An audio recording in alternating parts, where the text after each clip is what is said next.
আসসালামু আলাইকুম। আজকের ভিডিওতে আমরা যে মেডিসিন সম্পর্কে রিভিউ দেব তার নাম এমব্যাক।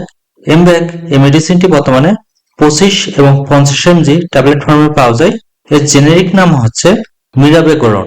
এমব্যাক মেডিসিনটি পপুলার ফার্মাসিউটিক্যালস লিমিটেড কোম্পানির প্রোডাক্ট।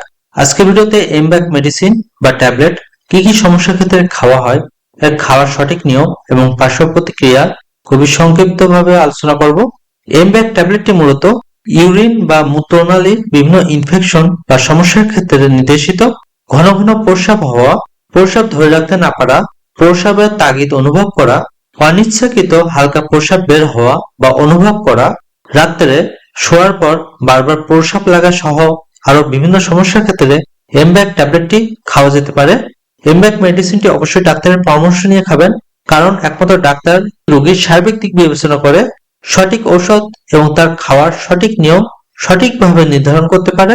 এমব্যাক ট্যাবলেটটির প্রেগন্যান্সি ক্যাটাগরি সি হিসেবে বিবেচনা করা হয়। গর্ভাবস্থা ও স্তন্যদানকালে ডাক্তারের পরামর্শ সাপেক্ষে নির্ধারণ হবে। এমব্যাক মেডিসিনটির খাওয়ার নিয়ম বিভিন্ন রকম হতে পারে, সেটি রোগীর রোগের সাপেক্ষে নির্ধারণ হয়। তবে প্রাথমিক মাত্রায় প্রাপ্ত বয়স্কদের ক্ষেত্রে 25 এমজি এমব্যাক ট্যাবলেটটি দিনে একবার করে খাওয়া যায়। তবে প্রয়োজন পড়লে এর ডোজ বাড়িয়ে 25 এমজি ট্যাবলেটটি দিনে 2 বার করে বা 50 এমজি ট্যাবলেটটি দিনে 1 বার করে খাওয়া যায়। এমব্যাক ট্যাবলেটটি খাওয়ার সাথে বা পরে বা ভরা পেটেও খাওয়া যায়। এমব্যাক মেডিসিনে বেশ কিছু পার্শ্ব প্রতিক্রিয়া আছে।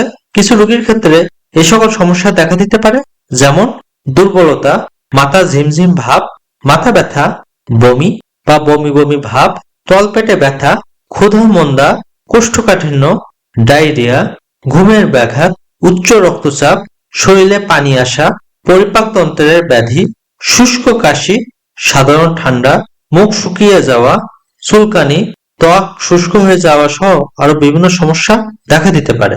সবাই সুস্থ থাকুন। আল্লাহ হাফেজ।